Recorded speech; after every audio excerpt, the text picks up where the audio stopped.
times.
Son, can you be in the PNM party?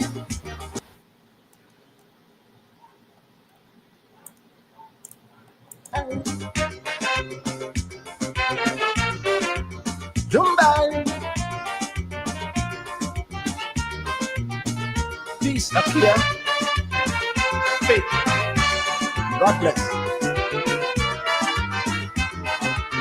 This is Caribbean Vibes.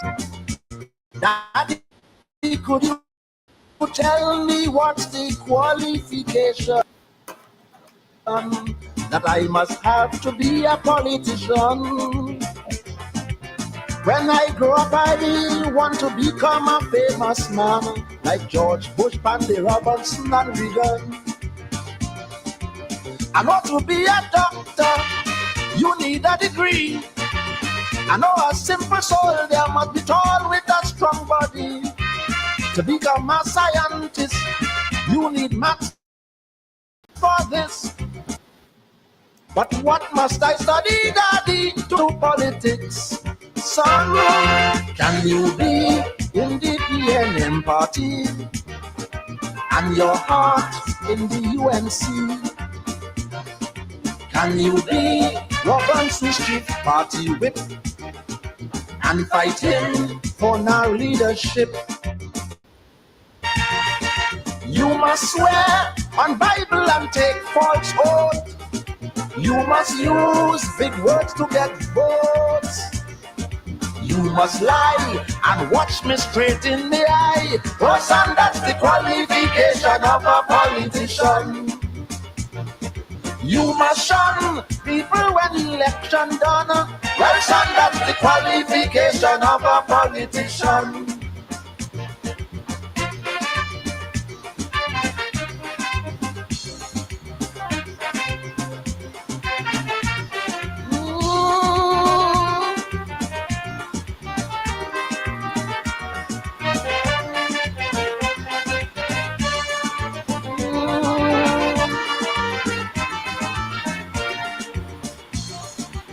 Daddy, could you tell me if to be a politician, a man must have a sound education done on the USA for me to be a man in work and day?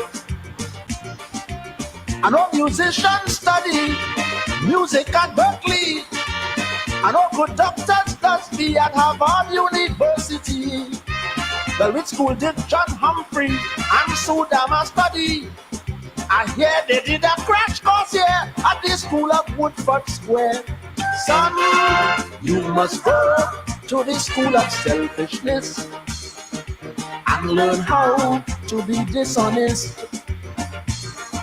You must go to the school of scampishness and like Judas, learn to cheat with a kiss. You must part with your good friend Kelvin Ramnat and call him a bloody upstart. You must fool people and fool yourself in the long run. Oh son, that's the qualification of a politician. You must hate roti and yet hug up the roti man. Well son, that's the qualification of a politician. A lie. This is Caribbean Vibes. Keep the faith up here. Rumba.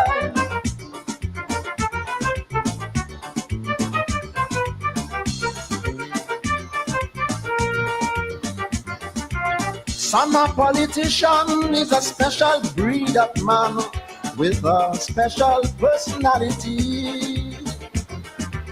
He will promise you paradise and the promised land, and after elections he knows nobody. He'll give his party members car, house, jobs and big road. Although they have no papers, he puts square pegs in a wrong hole. He's one who shows no pity for vagrants and for humans. If you could behave like that to be one, son, you must watch the crime rate escalating, and yet talk about race and vote catching. You must see two people on one hospital bed, then pass through the ward and just nod your head. You must talk the Queen's English in Parliament and curse obscene as you reach the pavement. You must if you touch a leaf. Oh son, that's the qualification of a politician. You must smile and drink whiskey with your enemy. Well son, that's the qualification of a politician.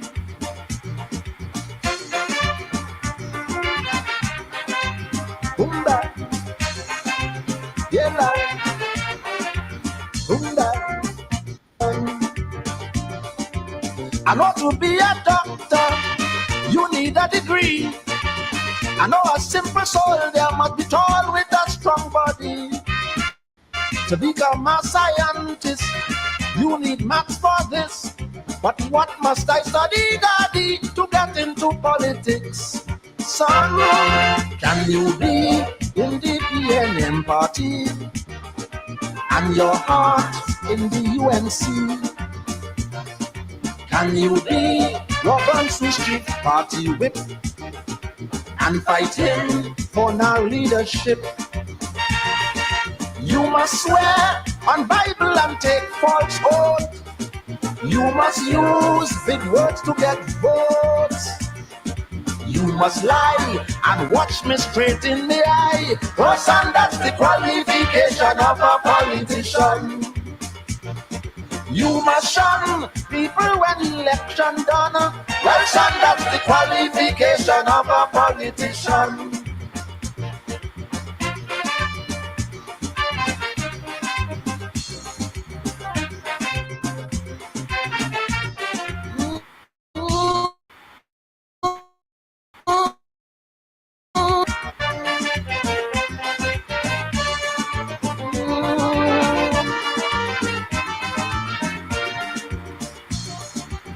Daddy, could you tell me if to be a politician, a man must have a sound education?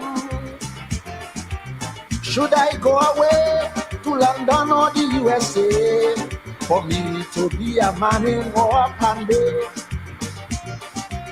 I know musicians study music at Berkeley.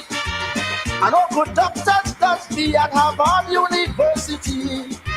Well, which school did John Humphrey and Sudama study? I hear they did a crash course here at the school of Woodford Square. Son, you must go to the school of selfishness and learn how to be dishonest. You must go to the school of scampishness and like Judas, learn to cheat with a kiss. You must part with your good friend Kelvin Ramnat and call him a bloody upstart. You must fool people and fool yourself in the long run. Oh son, that's the qualification of a politician. You must hate roti and yet hug up the roti man. Oh son, that's the qualification of a politician. A lie. This is Caribbean Vibes. Keep the faith up here. Rumba.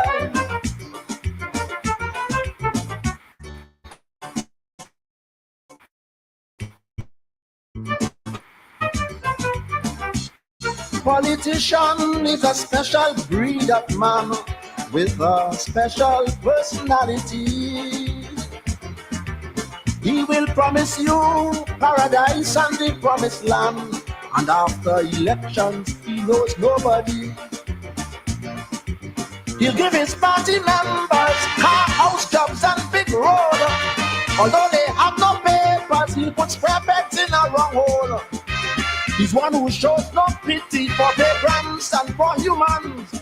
If you could behave like that, my son, you on your way to be one. Son, you must watch the crime rate escalating, and yet talk about race and vote catching. You must see two people on one hospital bed, then pass through the ward and just nod your head. You must talk the Queen's English in Parliament and curse obscene as you reach the pavement. You must tease and jail a man if he touch a leaf. Oh son, that's the qualification of a politician. You must smile and drink whiskey with your enemy. Well son, that's the qualification of a politician.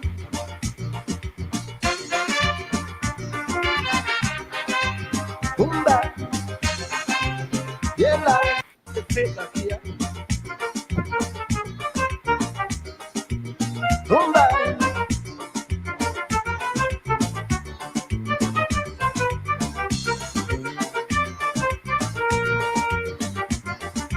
son, a politician is a special breed of man with a special personality.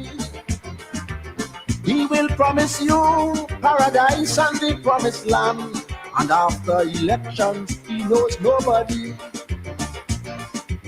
He'll give his party members car, house, jobs and big road. Although they have no papers, he'll put square pegs in a wrong hole. He's one who shows no pity for vagrants and for humans. If you could behave like that, my son, you on your way to be one. Son, you must watch the crime rate escalating, and yet talk about race and vote catching. You must see two people on one hospital bed, then pass through the ward and just nod your head. You must talk the Queen's English in Parliament and curse obscene as you reach the pavement. You must tease and jail a man if he touch a leaf. Oh son, that's the qualification of a politician. You must smile and drink whiskey with your enemy. Well son, that's the qualification of a politician.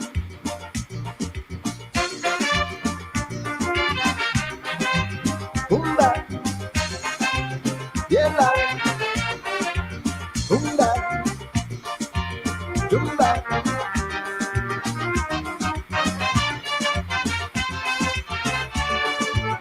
Yeah, man, yeah.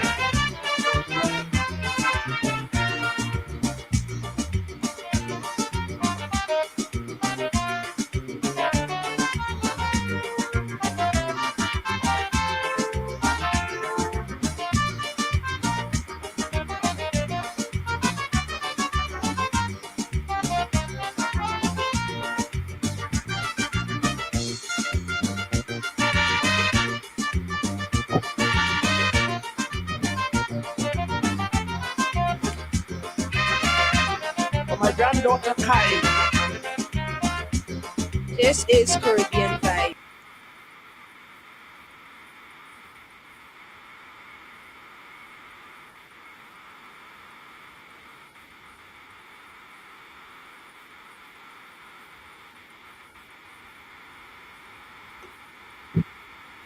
Oh, a very good evening to you. Welcome to Politics 101.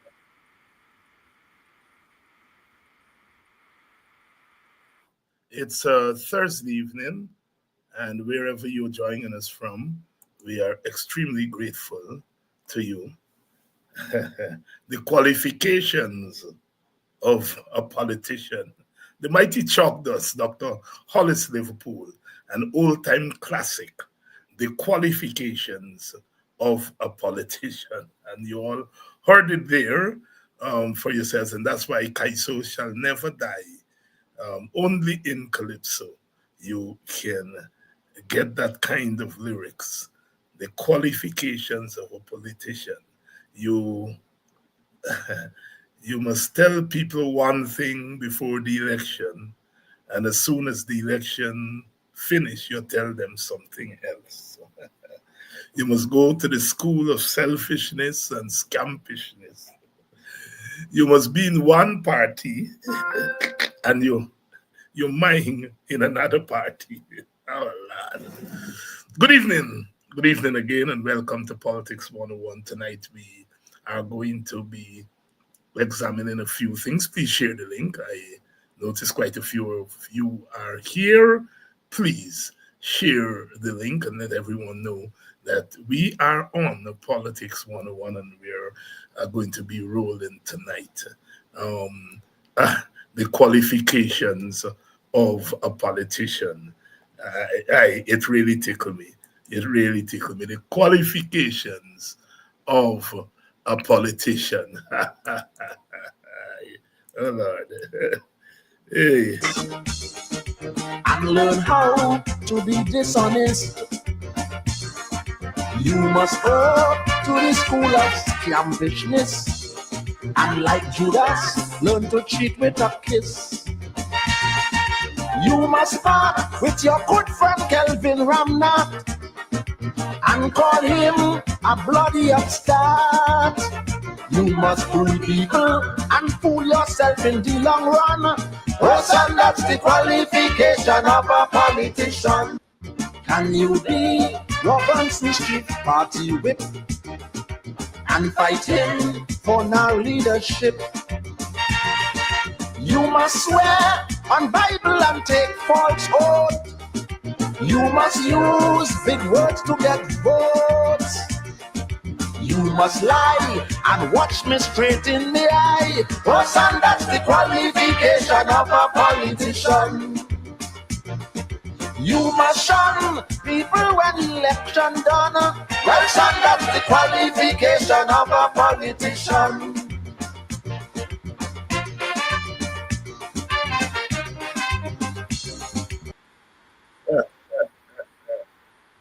Oi!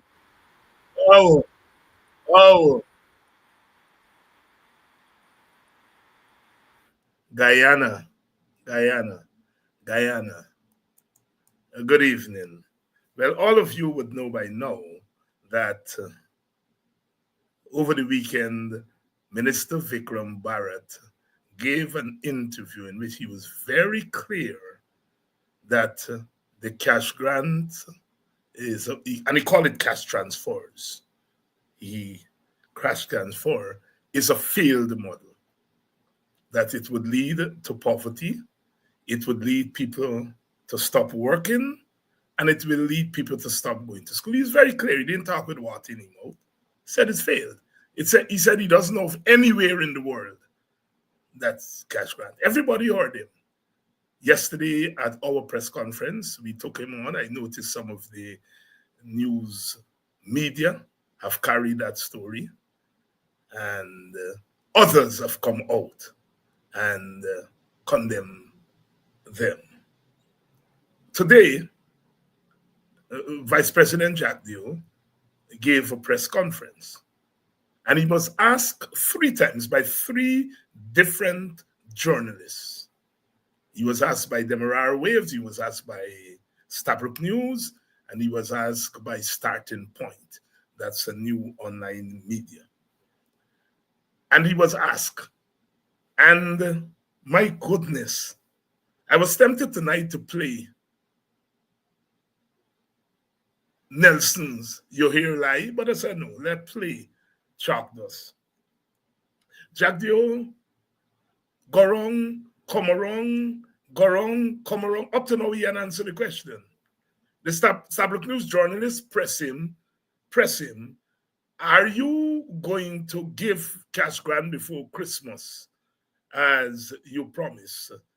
As the president said he was mulling, and Jack Doe said, yes, the president is mulling. Did you make a decision on the cash grant? The president is mulling. We have a 5-year term. Whatever the president said he will do, he will do. Well, the president, Jack Doe said he was mulling, meaning Jack Doe said the man didn't say giving a cash grant. You give a long story about cash grant is not a model.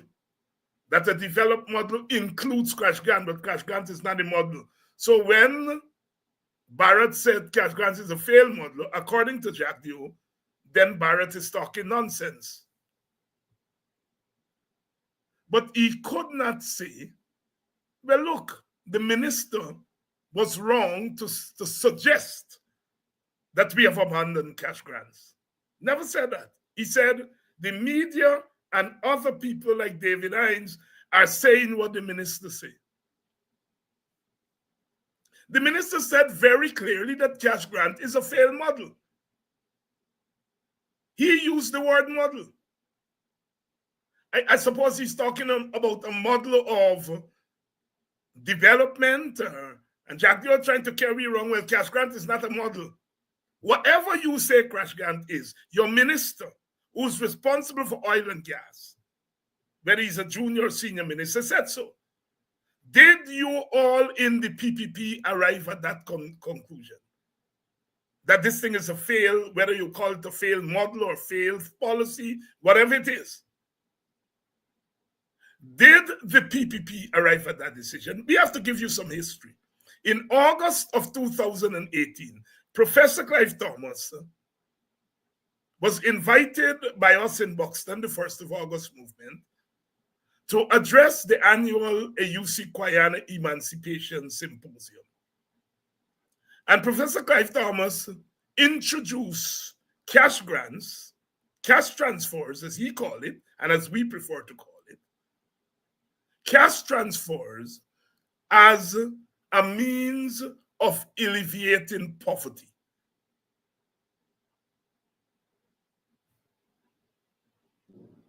And he said, you know, and this is before gas, oil and gas. This is before we start pumping gas, 2018.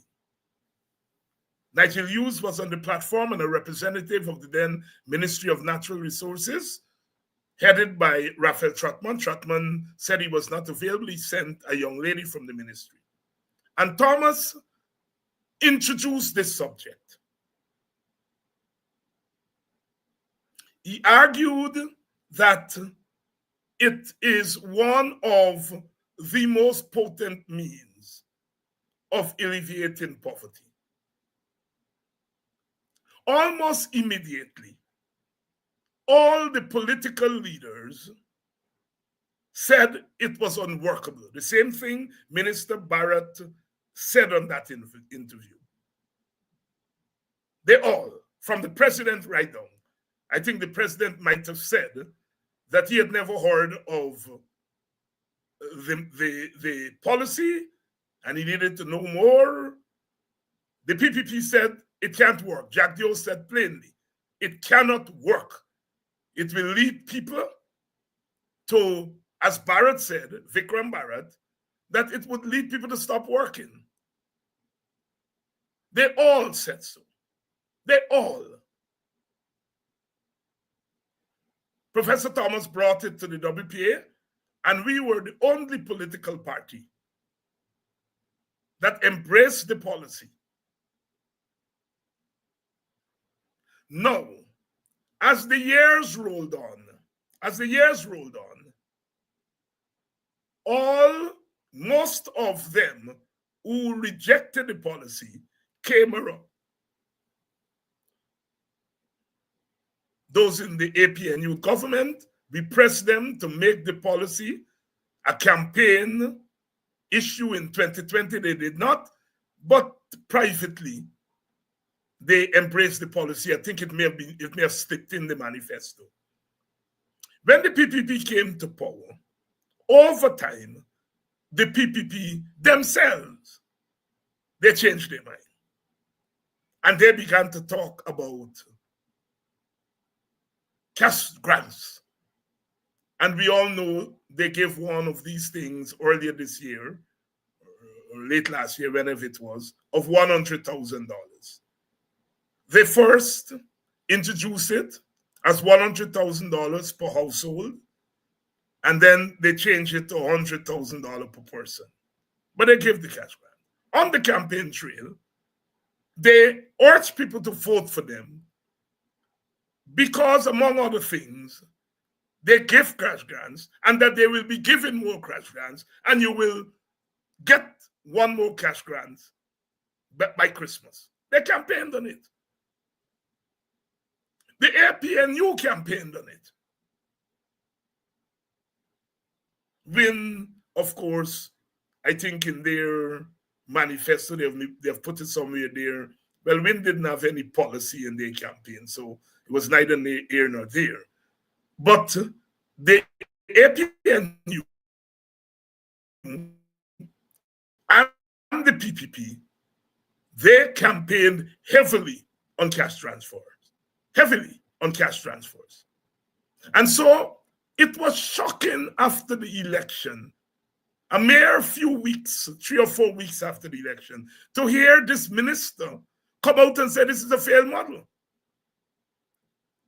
The conclusion has to be made that the PPP campaigned on what it knows is a failed policy or failed model, whatever you choose to call it. The minister is saying that the PPP campaigned on a failed model, that we knew that this thing wouldn't work, and we fooled the nation. We campaigned because in a campaign you're trying to get votes. We got your votes under what old people say false pretense or false whatever. We lied to the nation. We never believed in this thing.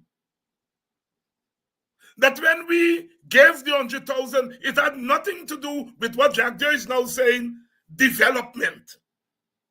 It had to do with something else. Because you give this thing, Jack Joy is saying, but this is not a model. It's part of a development. And now you're saying this policy, but it's not a model, is a policy or a part of the model. So, minister is saying that this part of the development model is flawed. It will lead to people stop going to school and people stop working. Or the minister might be saying that we lied to you, or we changed our mind. In that case, the minister is saying, we don't have respect for you. We know we could come to you, tell you, vote for me, we're going to give you this thing. We're going to give you plenty more. And now the election, we come to you and say the thing is a failed model or a failed policy. One would be tempted to ask Minister Barrett and Vice President, show us one place in the world which this thing failed.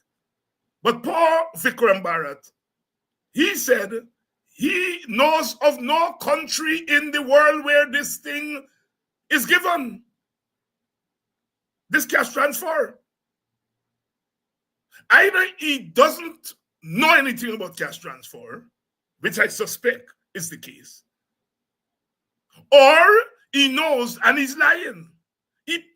He pinpointed the United States. And I have to be very careful tonight because one, Neville Bishemba, in a letter in today's Stabrook News, sought to imply that I'm not a scholar. I have to be careful. But I will deal with Bishemba another time, not tonight. Bishemba, but not Bishemba. Let me explain. America has a federal system. And a federal system means that the people of that country are living under more than one government at a time. In the United States, you have the federal government, then you have below that state government, then you have below that county government, then you have below that municipal government, then you have below that other forms of government such as neighborhood associations. So if you're in the United States, you're living right now under at least 4 governments: federal government, state government, county government, and municipal government. It means you're living under 4 constitutions or 4 sets of laws. As you all know, those of you who live in the United States, you have federal troops, you have state troopers, you have municipal police, you have county police. And you could be arrested by any one of those levels of law enforcement at any given time. So why am I saying that? If you say the United States does not give cash transfer, you are implying that cash transfer does not exist in the United States at all. Well, of course, cash transfer does not exist at the federal government. The federal government does not give cash transfer. But you have cash transfers at state government, especially those states which have oil. And Alaska comes to mind, as a lot of people have been pointing out. Alaska, every year, the people from Alaska get a check. And it can range from $1,000 to $5,000 US dollars a year, depending on how much oil revenue comes in. So what one Barrett is talking is, I rather suspect he wasn't lying when he said he doesn't know the United States gives it. He just doesn't know. He's an ignoramus on this matter. He doesn't know. Jack Dio knows. Jack Dio knows. And there are several countries in the world, Brazil, a lot of the countries in Latin America, even in our Caribbean, Jamaica. They just did, the World Bank did a big study to see whether it can be implemented in the Eastern Caribbean. It's the most popular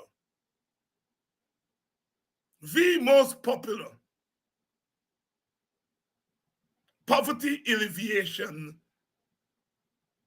policy. Yet the man sat there and said it doesn't work on the world. That is his ignorance. And you know, one, I can't make excuse for his ignorance, and I don't think I should be talking about it. Clearly doesn't know what he's talking about. But Jack Dio knows. And Jack Dio did not come out and say my minister was wrong, he misspoke.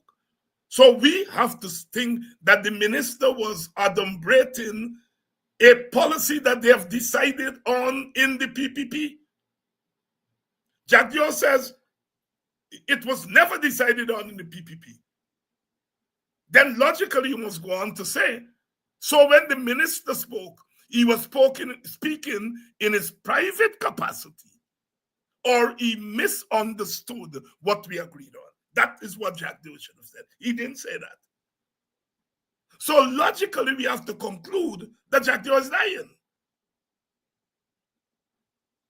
That indeed, this is a decision that they have made internally. Or people say, mouth open, story jump out. Jack Dio did not say my minister, our minister misspoke, or he spoke in his private capacity, or he misunderstood what we decided on. And so, despite what Jack Dio said today, it is clear that the PPP has made a decision as it relates to cash grants. And we think that is the most brazen, the most dishonest act by any government in Guyana since independence. You campaign on this thing. First of all, you stole it because at first you said you didn't believe in it. Then later on, you take it and you run with it. You made it a centerpiece of your election campaign. And a mere weeks after, you said this thing is flawed. It can't work. It's going to make people don't go to school. It's going to make people don't work. Now, the whole business of what people will do if you give them $100,000 or $1 million, the assumptions you are making about what people will do. It's disturbing when they first uttered it, and it's even more disturbing today. You're essentializing Guyanese. You are saying that these people are so flawed, either genetically or via socialization, that if you give them a couple $100,000, and he quoted 500,000, that they will stop working and they will stop going to school. No, that has never happened in any part of the world. But you have this view of your own people. Your own people.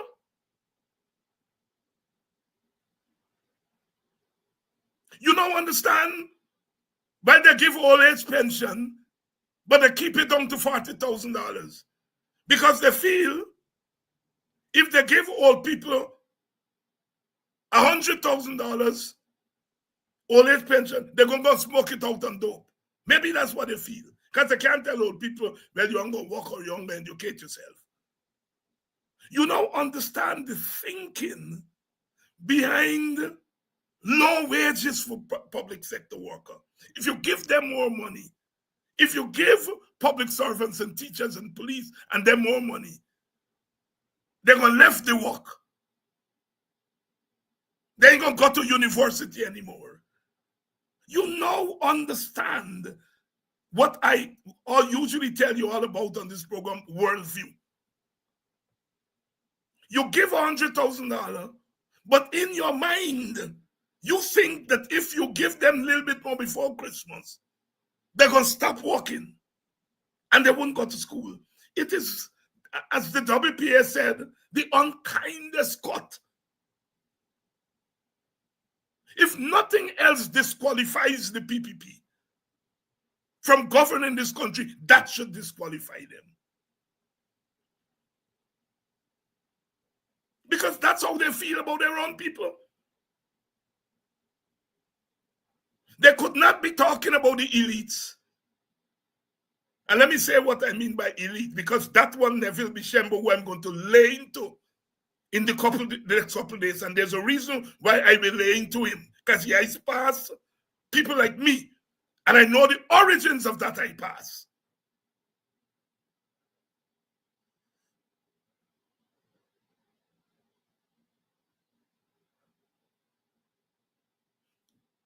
These are people who have a low estimate of their own people.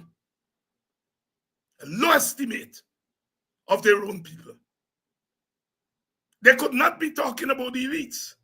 And what I mean by elites, elites mean, Bishembo, people who have a disproportionate amount of common good. People who could play cricket, they have that skill more than the average citizen. They go on to play for Guyana and the West Indies and so on. They are what we call sporting elites. They have a skill in a disproportionate way. They are economic elites, people who got more money. The 1% of the population that are worth billions. They have a disproportionate amount of a common good.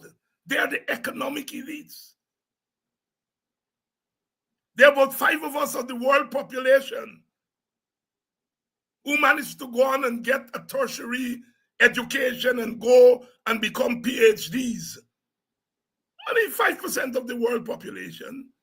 We have disproportionately more of education, not knowledge, not intellect, but education than the rest of the people in the society.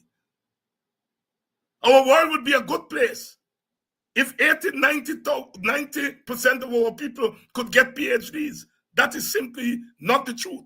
And so elites, when we talk about elite, we are talking about that small group of people who have a disproportionate portion of a common good. Neville Bishop, I'm teaching you. You're a professor, you're teaching at UG, but clearly you don't understand the meaning of elite.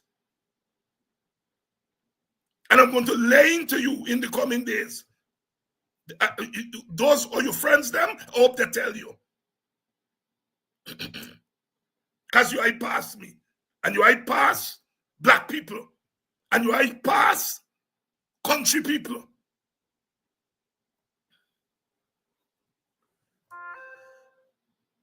But anyhow, tonight is not you night. But I want your friends them tell you this is one African who not afraid of any of you all.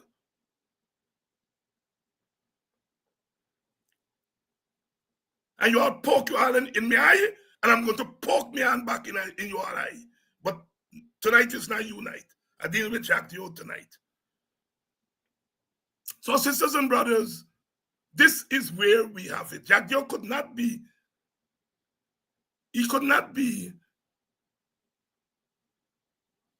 being dishonest to the elites. He know the media people, the media elites. He know they know what they're doing. The economic elites, the educational elites, the political elites. They're really taking advantage of poor people. That they feel that they can tell poor people before the election, Chris Grant is the greatest thing in the world. And after the election, tell them it's the worst thing in the world and that they can get away with it. Because in 5 years, these people going to go back and vote for them. That is what they know. They ain't fooling people like me. They ain't fooling people like most of you all. But they are talking about poor people of all ethnic groups, of all political persuasions, that they feel they can fool people and get away with it. 3 of the reporters press him on that. He danced wrong, never answered the question. These people are dishonest. And I am making allowances for people to bend the truth, especially in politics. But that kind of thing, how can you tell people this thing is the best thing and you're going to give them more of it? And then the election come and gone, you get back into power and you turn and tell them it's the worst thing in the world. And when confronted, you say, that's not what the minister said.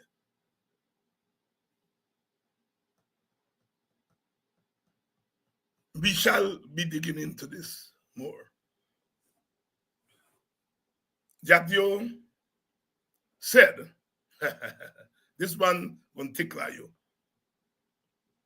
He said the two young people who interviewed me on that interview that went viral were leading me on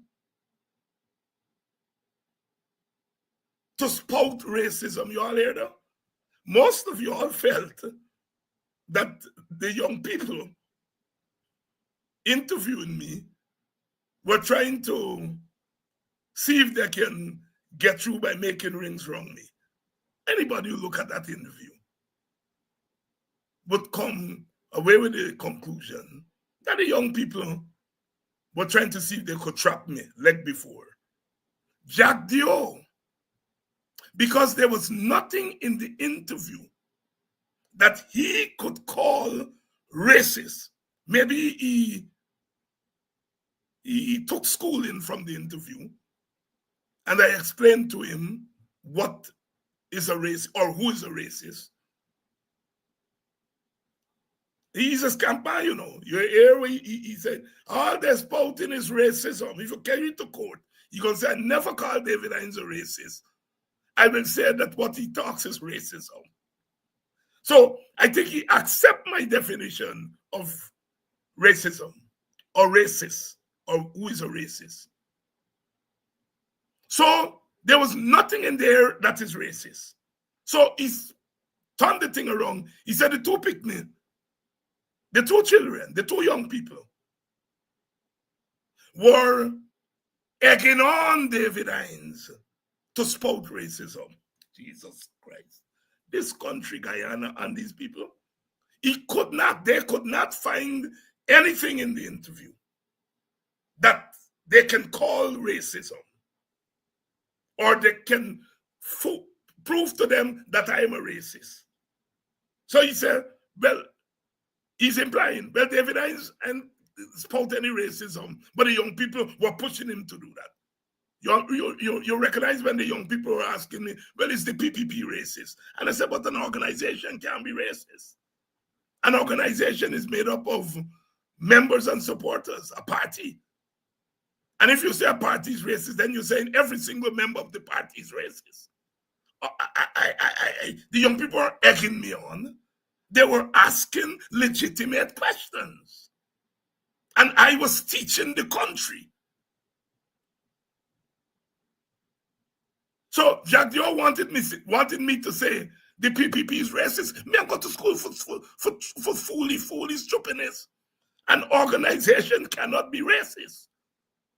Because to say an organization is racist is to say that all those in the organization are racist. And I would never speak such ignorance. The PPP embraces and adumbrates racist policies or policies that lead to racist outcomes. I would not be so unkind to the PPP to spout ignorance, because I know an organization is not racist. You hear Jack Dio and them say that the PNC is a racist party. What ignorance!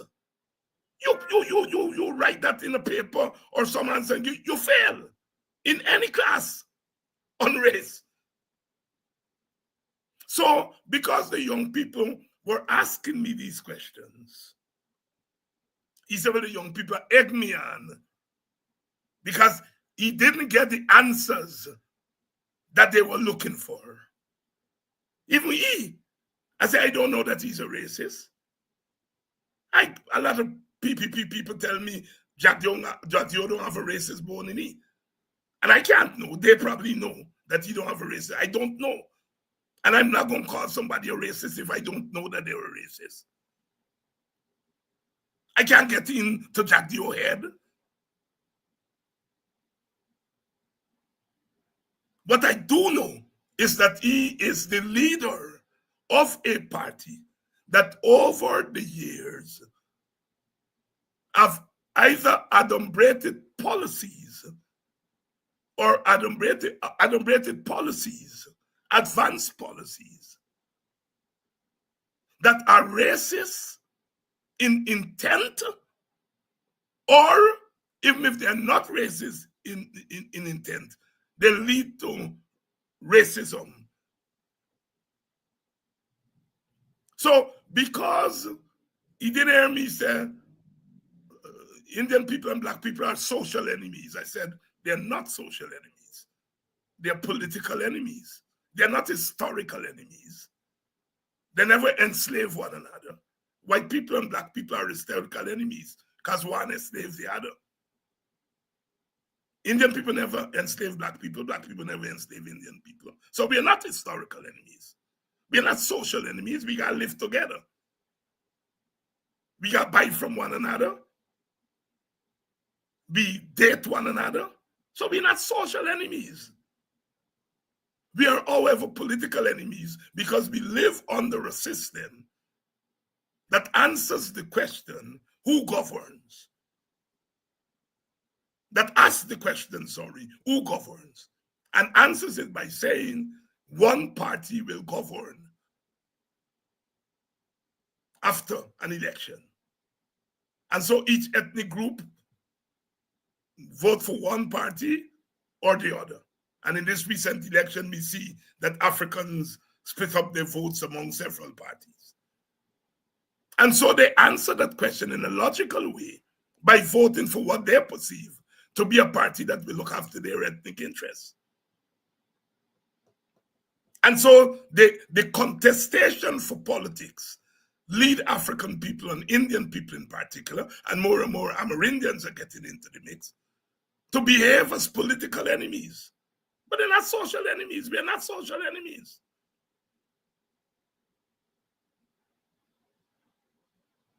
We have stereotypes of each other. That's another matter. Africans have stereotype of Indians. Indians have stereotype of Indians. All of we got stereotypes. All the ethnic groups have stereotype of Amerindians. And I'm sure Amerindians got stereotypes about we too. All over the world, different ethnic groups have stereotypes of each other. And so that's not the crime. The crime is that we have a system of governance that encourages our people to become political enemies. Because one has to be the winner and one has to be the loser. And that is why people like myself have argued we should have a winner does not take all system, not a winner take all system. That at the end of an election, all ethnic groups must win, meaning all ethnic groups must be represented in the halls of government, not one party representing overwhelmingly of another party.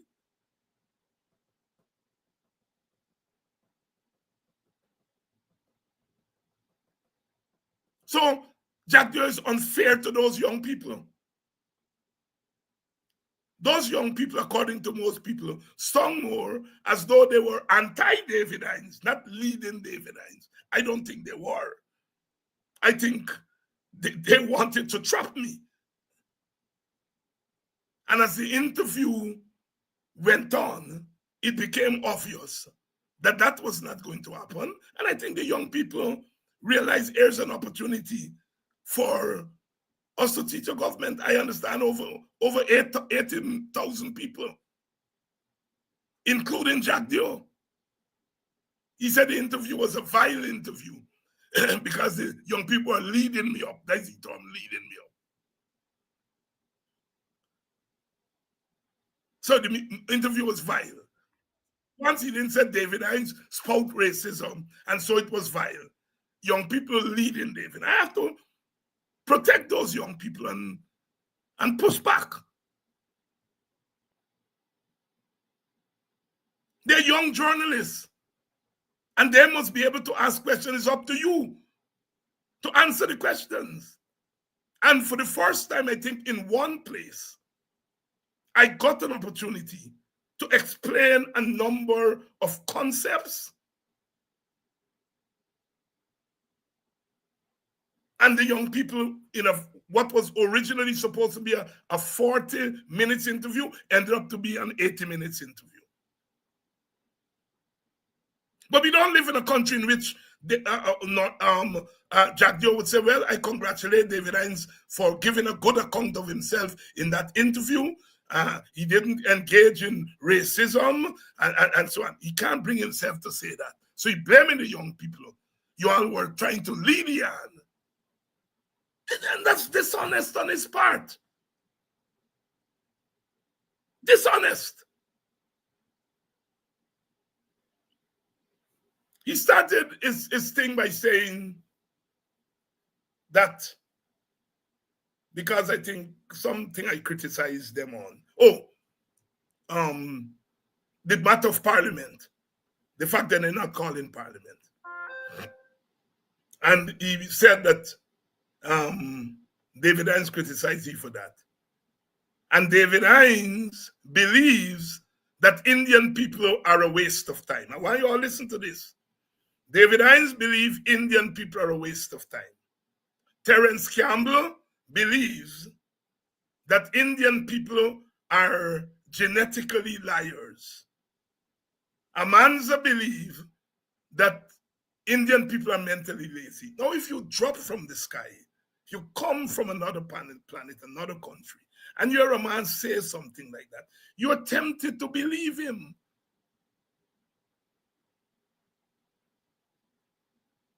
Why is he saying that David Hines believed that Indian people are a waste of time? Because Jack Dio and I agreed that in an election in a country like this, you must first protect your base. I advance it, Jack Dio advance it. But Jack Dio is saying, by me saying that you must protect the APN, you must protect this base, he's interpreting that to mean that APNU must not go after Indian votes. And if they don't go after Indian votes, the conclusion is that Indian people are useless. You see the warped logic? I never say Indian people are useless. I agree with he. But he interprets my saying that APNU must first secure its base to mean that Indian people are useless. And he said the PPP secured its base first. So, according to his own logic, then black people are useless. According to his own logic. But he either don't think with both sides of his brain. The dialecticians would say, you have to argue dialectically. He clearly either don't think with both sides of his brain, or he does, but he's totally dishonest. In 1 minute, the man says, I do something, and he draws a conclusion based on what I said. And he said the very same thing, but he doesn't draw the same conclusion. Terence Campbell, according to him, said that Indian people are genetic liars. Terence Campbell called he a liar. But in calling Jack Dio a liar, according to Jack Dio, it's Indian people you call him liar. And the next minute, the man went on to say that people like Amanza and Terence Campbell and David Hines are mediocres. So should we not use his logic to conclude that Terence Campbell, a black man, Amanza, a black woman, David Hines, a black man, should we not conclude that he feels that black people are mediocre? He just accusing Terence Campbell, who called one man a genetic liar. He jacked you. He stretches that to say Terence is saying that Indian people are liars, genetic liars. So he is the sum total of Indian people. And then went on the next minute to say Campbell, Amanza Walton, and David Hines are mediocre. Is mediocre people going to parliament? Should we not conclude that he feels that black people are mediocre? I leave that for you all. You see, Jack Dio walks into these traps all the time. Yeah, he's not a good analytical, critical analyst. I'm sure Jack Joe is very bright. When it comes to things like numbers and economics, he's good at those things. But he's not good at critical thinking. Meaning that when you say something, on the one hand, he's not good at on the other hand. He's only good on the one hand. So Terence Campbell calls him a genetic liar. He then concludes Terence Campbell means Indians are genetic liar because Jack-Joe is an Indian. And attacking Creolese there. So you all going to say me talk wrong English. Jack-Joe is an Indian. He says that I'm a genetic liar, so all Indians are genetic liar. And then the next minute went on to say 3 black people are mediocres, but doesn't realize his own logic should lead to the conclusion that he believed that all Africans are mediocre. Don't think with both sides. He's not good at critical analysis. He's woeful. I've listened to him over the years. And again, I'm not saying the fellow is not bright. He's a bright guy. You can be bright without good at critical analysis. So I'm not taking away his brightness. He's been to university. He got a master's degree and so on. He has been a political practitioner for years. You can't be doing all of that and you ain't bright. You're bright. But he's not good at critical thinking. And it leads him into the stuff that he gets into. He went on to say that the man said, Indian people are lazy. That young lady was on this program and she said the PPP feeds lies to Indian people. They keep Indian people uninformed. That's what she said. She never said Indian people are genetically and as a group they're lazy. That's not what the young lady said. She said PPP supporters, some of whom are Indians, some of whom are Amerindians, some of whom are Africans. But he concludes from that, and they all conclude, that a man just said Indian people are mentally lazy. And the young lady didn't say that. And they got what they intended. Amans after then became very shy of discussing race. And I can understand it. And that's what they want. Thief man like see Matty with Bob. The minute you start discussing race, the PPP gets uncomfortable. Because they know that their policies are grounded in racial discrimination. So they don't want you to talk about race. And they're angry at me and Ogunse and Vincent Alexander and Rickford Burke and to some extent Mark Benshop. They're angry at us because we are not going away. Thief man, I like hear you say thief, oh God, look at thief. They don't like hear that. And I'm not saying that thief men. I'm using colloquial language, proverbs. It's one thing to get them crazy. Because I don't talk one language, I just talk 2 languages. I just talk English and Creolese. And when I use Creolese, they just say, oh, me using dirty language. And I will deal with that one day. Unlike them, who just talk Creolese, but don't believe that Creolese is an important form of communication. I do believe that. I think Creolese is a much more descriptive language than English language. Neville Bichemba going to tell me that I'm not expert on Creolese. They don't believe me as an expert on nothing. Yes, past black man. I'm going to deal with it in the coming days. I want the message go out to him. All of these chaps just believe they can talk to black people anyhow. You know, they really believe that because they've done it and get away with it. And I'm sounding a warning to them. You know, I'm sometimes very slow to get to a certain thing, a certain point.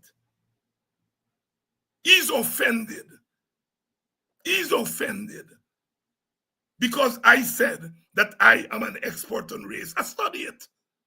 He's offended because I told the young people, they're calling me political commentator. And I said to the young people in the interview, and I'm also a scholar or an academic, whatever term I use. He's offended by that. I'm going to deal with it. You all will not take your eyes on past me and people like me in this country for much longer. Anyhow, so you see the deception of Mr. Jack Dew. Deception. Deception. Deception. Deception on cash grants. Lying on it. Lying in order to prove that we Africans are, and I'm telling the middle class Africans, I'm telling you all elites, I'm telling you all believe it's only me that is called racist, and you are running. But any African who opens his mouth or her mouth in this country will be painted with that brush. So now, it's not David Hines alone spoke racism. And where's David Hines racism? Telling black people or telling the APNU, look after your supporters first. When it comes to an election, secure your votes. Secure your votes. That's a racism. Campbell tell he's a liar. He said Campbell tell all Indian people they're liars. What worries me about that is not that these chaps say these things. What worries me about it is that they are unsuspecting young people who would hear that. Jack Dio is an important source of socialization. People in any society, when a leader says something, they normally take it to be true. So Jack Dio is an important agent of socialization.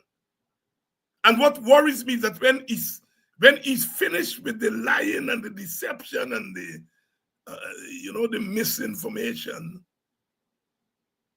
young, unsuspecting younger people will pick it up. And that's the point Amanza was making, that the political party is an important agent of socialization. There are other agents of socialization, the political party, the political leader, the education system, religion, family. They're all agents of socialization. We develop our worldview from those multiple sources.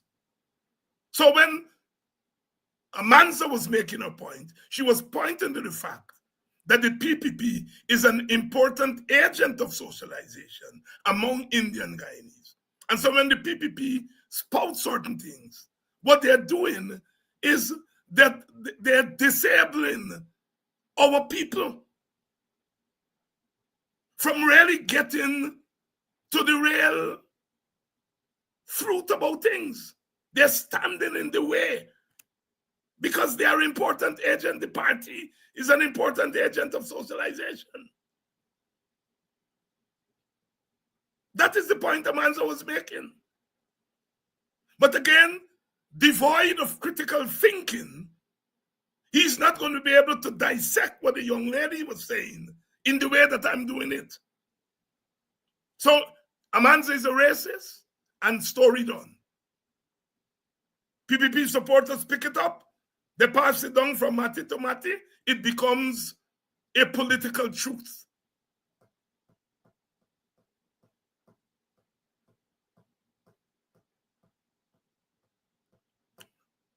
So, sisters and brothers, we are seeing very early that the PPP is not changing. He sits there, he cuss out Stabrook News, because Stabrook News point out that all the PPP got is 9,100 more votes. He ignores that. He said they have a 7-seat majority because they got 36 seats. The entire opposition get 39. He's not saying they have 7 seats more than the opposition. They have a 7-seat majority. And that is so lying. And Jack Dion knows better. They have a 3-seat majority. Because to get a majority, you need 33 seats. Sorry, it's a 4-seat majority. But he's saying a 7-seat. So he's saying we got 7 seats more than the others. That's a 7-seat majority. That's a lie, and he knows it's a lie. He knows more mathematics than me. But the lie, the lying, the dishonesty, and taking advantage of people. Unfamiliarity with certain things. Cussing Stabrook News, because Stabrook News says that the opposition get 195,000 votes, you get 247,000 votes.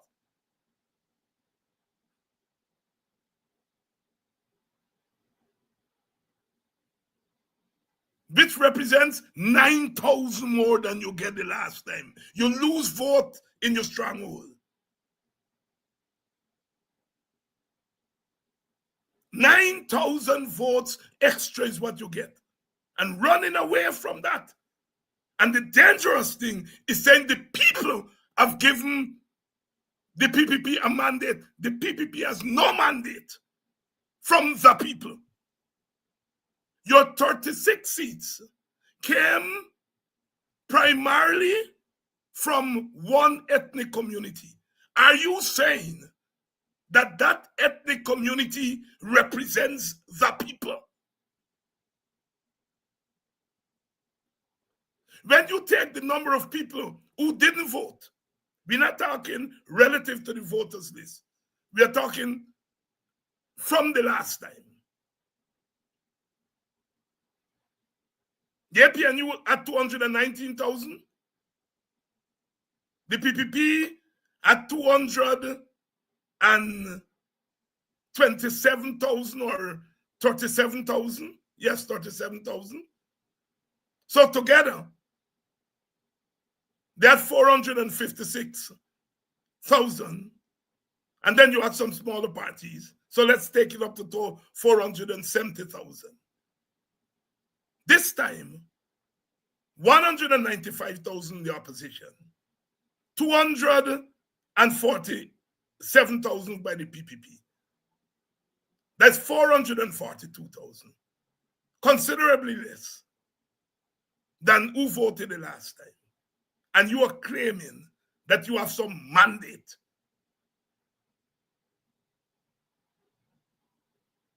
What mandate? But when you say you have a mandate, then you are saying that you have a blank check to do what you want to do. That's the dangerous of this thing about mandate. That's the dangerous thing about saying that you have a mandate. You don't have a mandate. You don't have a mandate. Less people, more people say they don't want you. Where you mandate? So they're fooling people with words. I'm trying to remember the poet who talks about fooling gods with words. I think it might have been Martin Carter. That's the lie. Got on my case because I said the PPP is not calling parliament, and that the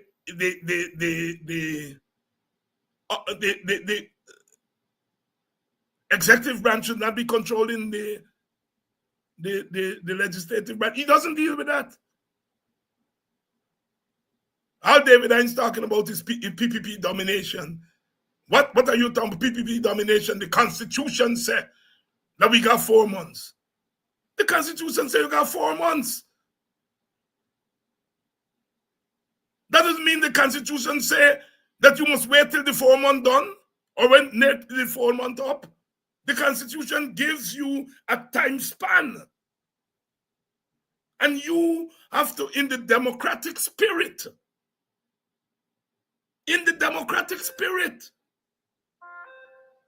call the National Assembly. Why are you allowing this country to go without? It's a functioning legislative branch. You must answer that. And he hasn't answered that. What? Tell us what could prevent the PPP. What is it that is going to happen if the PPP called Parliament tomorrow or call it last week or week before the last? Tell us what would happen. It must be that there is some political reason. As we know, the PPP operates. Something in their favor that is preventing them from calling Parliament. The Parliament man said, I'm waiting for a date, a time, and a place. That is why WPA is arguing, take that power away from the president. Say that once elections are declared, Parliament must be called 1 week thereafter. 1 week thereafter, or 2 weeks thereafter, or 10 days thereafter. That is what you call enumerated and explicit law. So it's not left to the discretion of the president. The law should be clear that once elections are declared and gazetted,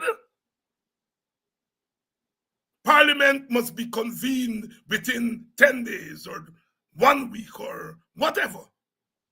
And that must not be determined by the president. It's determined by the Constitution.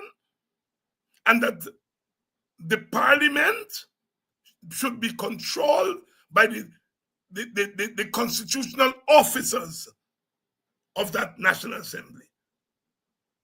And there's a difference between National Assembly and Parliament. National Assembly is made up of the elected members at the election. Parliament is the elected members plus the president. So we use the two interchangeably.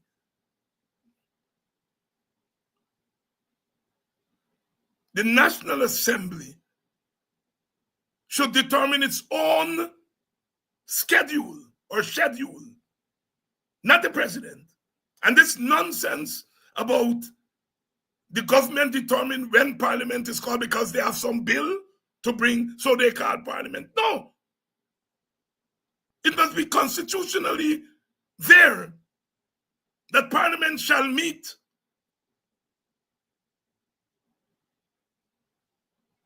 on the 2nd and 4th Thursday of each month, for example, or the first Wednesday, the first and third Wednesday, so that you know, parliamentarians know, and they don't wait until the government get a bill. And then the government side, when you submit a motion from the opposition or you submit a bill, it is dependent on them to put it on the order paper. No, it must be the clerk of parliament and whoever else is in charge of the parliament who must decide when a bill is going to be put on the order paper, and that the opposition members and government members must have an equal opportunity to put bills on the order paper. There should be no special thing for the government. That is what the WPA is arguing.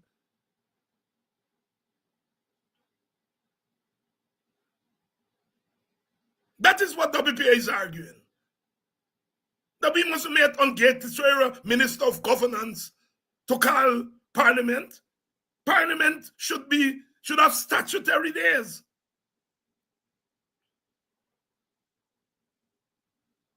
Anytime you have one branch of government controlling another branch, that is autocracy.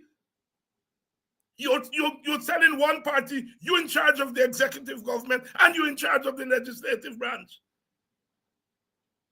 Why should we have a minister sitting in Parliament when Parliament is supposed to be the oversight of cabinet? So you have a cabinet member sitting, he or she is oversighting himself or herself?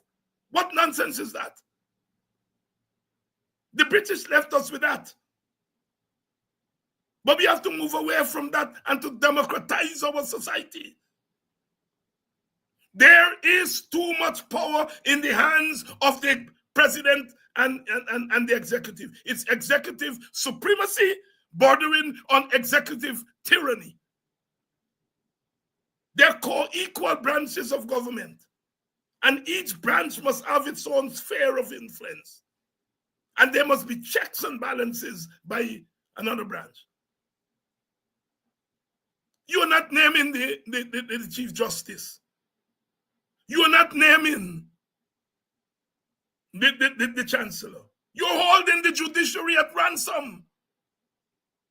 You're holding the judiciary at ransom. And the judiciary is a co-equal branch of government. I'm surprised that nobody has gone to the very judiciary to test whether the long years without a chancellor and a chief justice substantively, whether it's not a violation of the spirit of the Constitution. The opposition leaders already said, I agree to the two people who are sitting there to be regularized. The PPP say no. I am surprised that the lawyers have not gone. Maybe the lawyers are saying, well, you know, the judiciary, maybe, you know, their model of jurisprudence may not lead them to treat a matter like that with the seriousness.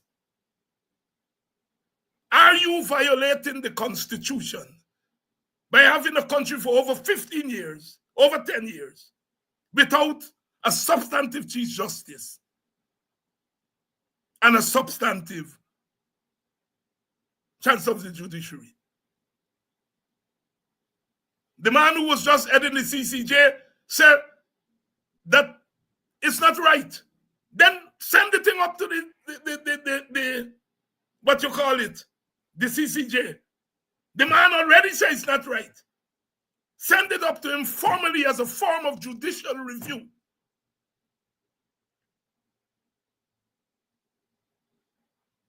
And Neville Bishemba, I read the Guyana Constitution. And Neville Bishemba, I did courses in international law because one of my majors in my PhD was international relations. You know what I study and what I don't study because you ain't pass me. And you ain't pass me, I'm going to deal with you.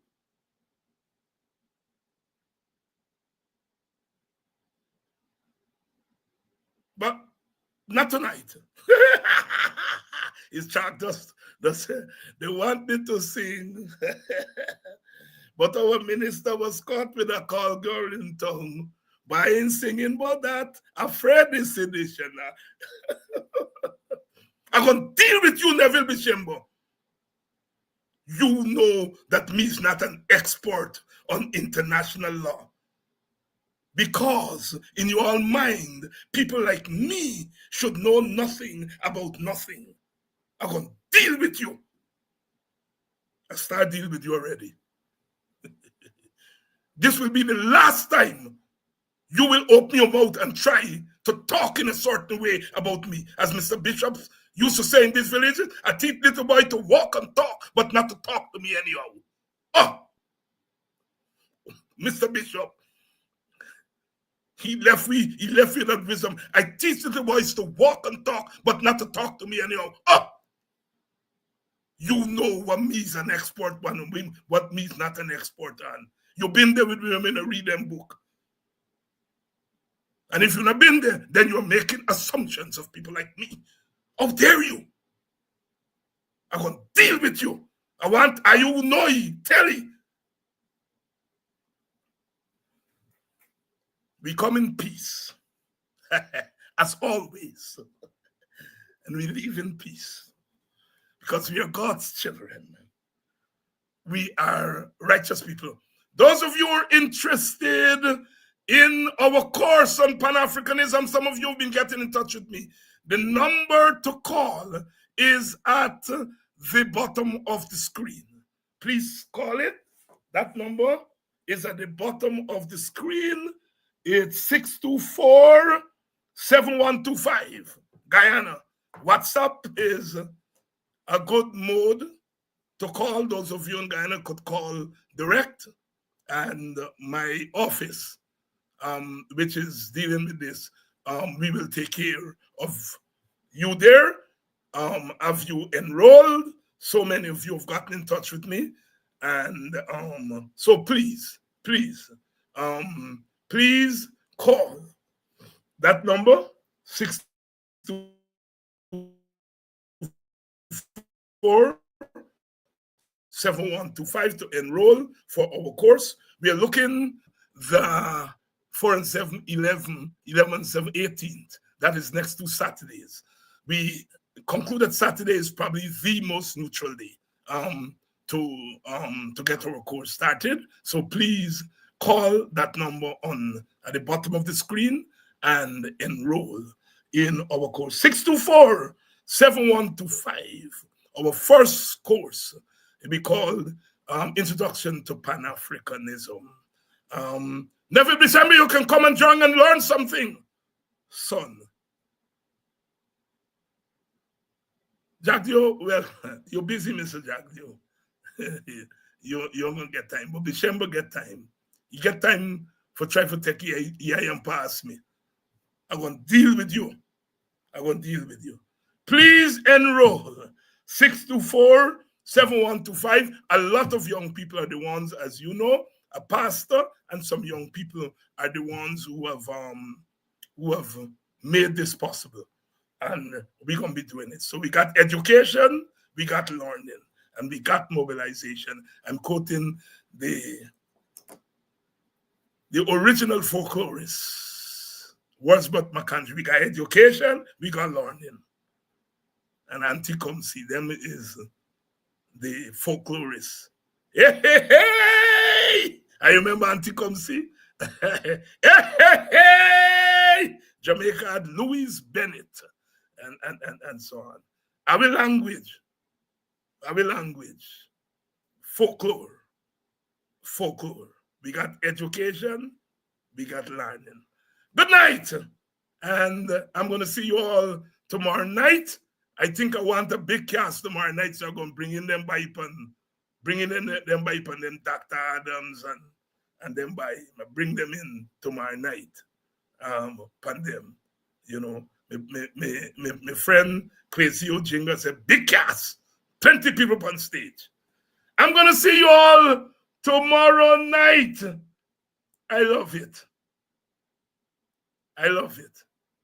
And of course, I love you all, because without you, this program would not be possible. See you all tomorrow night. Again. Come there we go away. We go away. Night a come oh. We go away. Come there we go away. Night a come, oh, and we go away, and we go away. Then I want me sing them, but we'll sing upon them. Never December, I singing upon you. You gonna know. You gonna know.